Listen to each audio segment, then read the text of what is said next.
हे कायम लक्षात ठेवा की जर आपण दुसऱ्यासाठी काही चांगले काम कराल तर नक्कीच आपलेही एक दिवस चांगले होणार। सर्वांचीच अडचण एकच, ते म्हणजे संसारात त्यांना चिंता खाते, त्रास देते। मात्र जो चिंतालाच खाईल म्हणजे मार्ग स्वतः शोधेल तर नुकसान कसले?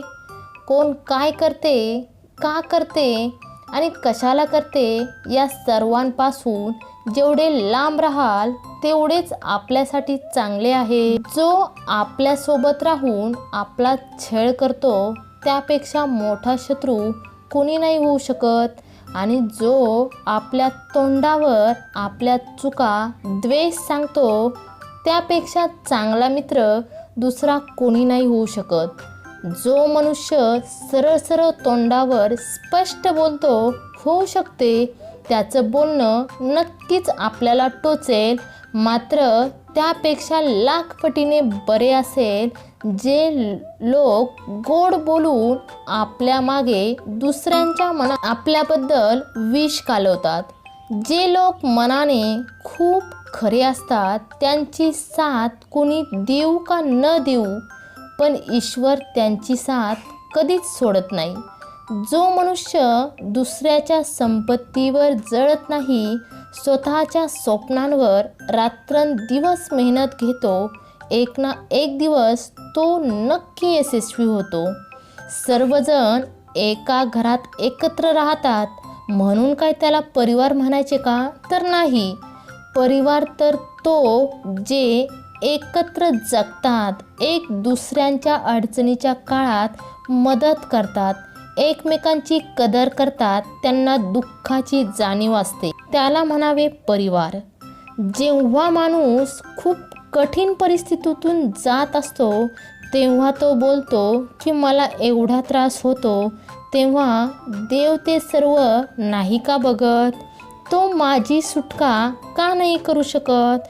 पण एक गोष्ट कायम लक्षात ठेवा, जेव्हा शिष्य परीक्षा देत असतो तेव्हा गुरु नेहमी मौन असतो। आयुष्यात सर्वांना सोबत घेऊन चला, पण हेही लक्षात असू द्या की जर एकट्यालाही या आयुष्यात चालण्याची वेळ आली तर हिम्मत ठेवा, माघार घेऊ नका, कारण या दुनियेत एकटेच आलात आणि जाणारही एकटेच आहात। ज्या दिवशी आपण दुसऱ्याच्या चुका बघणे सोडून दिले, समजा त्या दिवशी मनाला शांती मिळाली। आपली वाणीच व्यक्तीच्या व्यक्तित्वाची जाणीव करून देते, वाणीच दुसऱ्यांपासून दूर करते। म्हणूनच वाणी मधुर ठेवा। जे देवाने दिले त्यासाठी देवाला रोज धन्यवाद बोला। जर मागायचेच असेल देवाकडून काही तर सद्बुद्धी मागा, मग सर्व काही आपोआप आपले होईल। जे माणसाला वेळेच्या आधी मिळते त्याची किंमत शून्य असते, आणि जे खूप वाट बघितल्यावर मिळते त्याची किंमत अनंत असते। शेवटी भूक लागल्यावरच जेवणाची चव आणि महत्त्व लक्षात येते।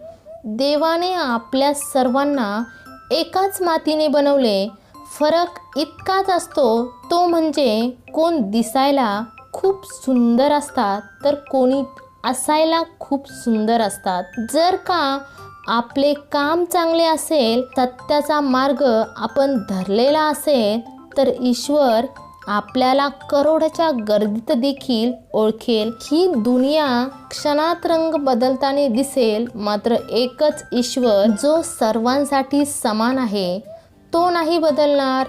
माणसाने नेहमी स्वतःच्या नजरेत चांगले असायला हवे।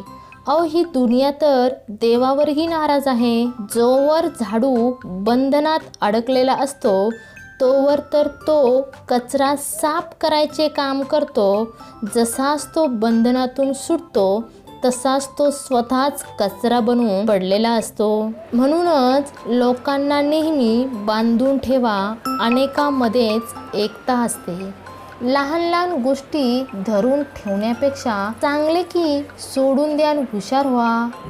जो काल होता त्याला विसरून तर पहा, आणि जो आज आहे त्याला जगून तर बघा. येणारा क्षण स्वतः चालत येईल.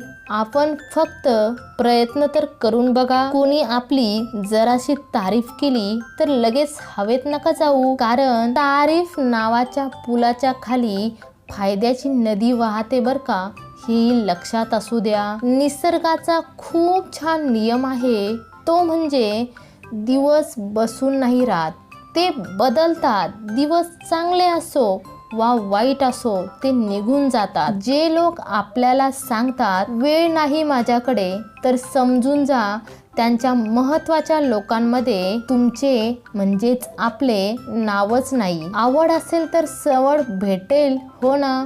जे आपल्यासाठी नाहीत त्यांना जबरदस्ती पकडून ठेवू नका. भले आयुष्यभर एकटे राहा.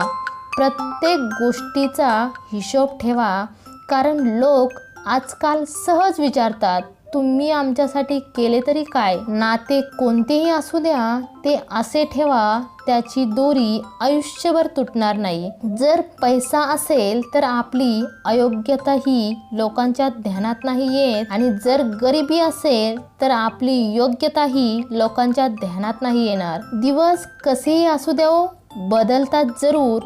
जीवनात असं काही वाईट करू नका की लोक वेळेला आपली साथ सोडतील. मौन राहणे एक साधना आहे आणि समजदारीने बोलणे एक कला आहे. कोणाला काहीच फरक नाही पडत आपण कोणत्या परिस्थितीत जगता. आपल्याला स्वतः आपली हालत बदलावी लागेल. मग दुनिया तर खरंच सुंदरच आहे की.